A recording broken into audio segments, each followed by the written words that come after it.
Chunki mustahkam, zilzilaga ham chidamli. Bu bizda butun ijtimoiy xo'jaligimizda bor narsa. Buni o'zi ham tarix. Buni ham turi ko'p. Qayerda qanday qiladi? Masalan, Toshkent hududida oddiy paxsa uylar ham uzoq vaqtgacha tura oladi. Chunki yer quruq, toshli hudud. Farg'ona vodiysida unaqangi paxsa uylar uzoq vaqt turmaydi. Sinchkor uylar uzoq vaqt turadi. Bu ijtimoiy hayot.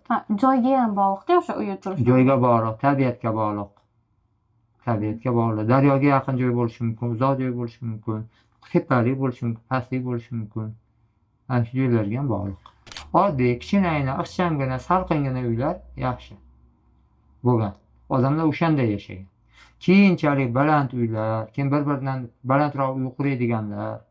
Odamlar bir-biridan o'zini baland tutmagan. Gapda ham, so'zda ham, boshqada ham kibrga berilish degan narsa bo'lmagan.